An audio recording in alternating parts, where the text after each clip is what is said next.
Monarch Media bringing the weekly look at the Old Dominion University football program alive again with Wake Up with Wilder. I'm Ted Alexander with the head coach Bobby Wilder. 31-21, arguably the best performance top to bottom from your team in a long time. Yeah, this was a really good football game, Ted. A lot of strategy involved with the win Saturday and playing field position football. UTEP's a quality football team. We knew that coming in. They had the big win over Rice last week, and this was really, in our minds, I think everybody's mind, an elimination game with both teams being 4-5 in terms of the bowl eligibility, and this one got us to 5-5, and the kids were ready to play. When it comes to Conference USA victories, people could say, okay, Charlotte's in their first year, okay, UTSA's having a down season, but UTEP had everything to play for in that game, just like you guys did. Yeah, and I felt it started last week, Ted, in practice. It was probably our best overall week of practice on the year. 3 out of the 4 practices were as good as we had, and I've really felt it Friday, our practice at the stadium. There was a lot of intensity.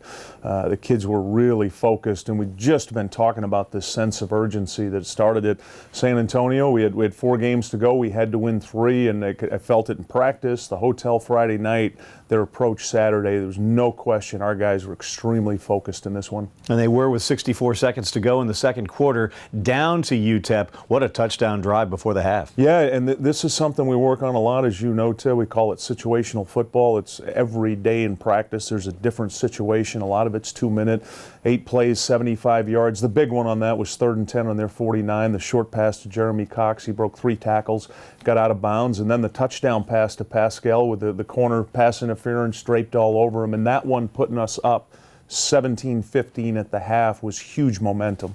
And in the third quarter, defense really takes a trip to the spotlight. They held the Miners, and then the offense with a big drive at the end of the quarter.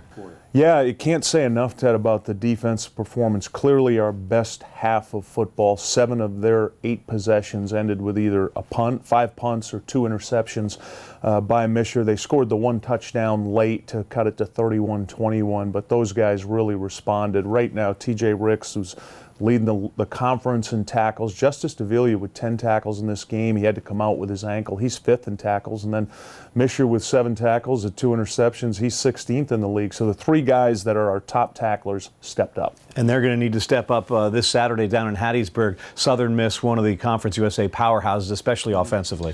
Yeah, and what a roll they're on, Ted. They've won 4 straight games. They're outscoring their opponents in those 4 games 44-11. They beat Rice last week 65-10. A young quarterback who's developed, Nick Mullins. He's grown up through his freshman year. They were 1-11. Sophomore, they're 3-9. Now they're 7-3. One of the top passers in the league, playing great defense. This will be a major challenge, but right now our guys think they can play with anybody. And the way they've played the last couple of weeks, that's a true statement. So you get 2 weeks. You want to get greedy. You want to get to 7 wins. So what will the mindset be in practice this week? Well, I'm going to approach this game with them like we did with Western Kentucky. Everything to gain, nothing to lose. We're going to be multiple touchdown underdogs in this game, but the focus will remain on our team and continuing to improve. All of our young guys have grown up now. They've played 10 games. You can see the improvement from the younger players, and with David at quarterback now, we've won 3 or 4, and our guys think they can beat anybody now with the way he's playing at quarterback. And this week they're looking forward to knocking off the Golden Eagles down in Hattiesburg. For the coach Bobby Wilder, I'm Ted Alexander. The latest edition of Wake Up with Wilder on Monarch Media.